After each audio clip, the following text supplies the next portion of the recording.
yumurta gətirərik. Oradan yumurta boyayacağıq. Bir tane de farmastik. Farmastik, nə rəng? Normal. Ürəyimiz nə rəng istəyir? Okey. Hər rəng. Alarsan nə rəng? Ha, Novruz bayramı üçün yumurta yeyəcəksən. Mənə bir dənə çoxlu, bir dənə çoxlu olan içində bir dənə farmastik alarsan. Mənim yoxdur.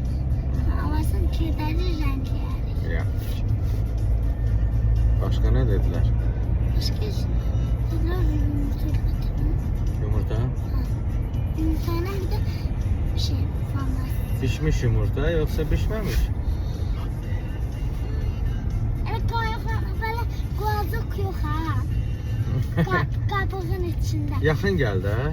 Kabığın içinde Maşınlara olsun. bax. Ha. Bak girərəm, bak gir. Ha. Kabığın içinde olsun. İstiyorsanız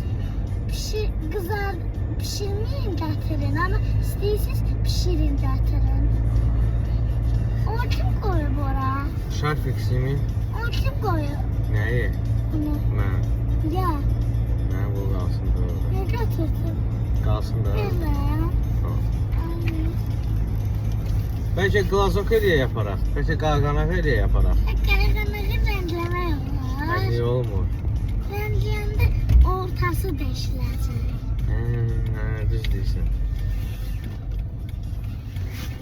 Ortası sarıdır yani yumuşak. Burası test. Ay buram ağrıdı. Duruşumun burası ağrıdı. Harası? Burası. Niyə? Ne bileyim. Bəlkə şalvar sıxdır.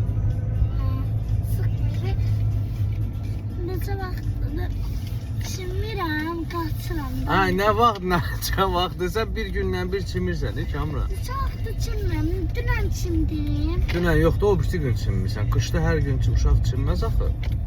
Ya, Hə? ya. Xəstələnər, soyuq olar, hər gün çıxırsan.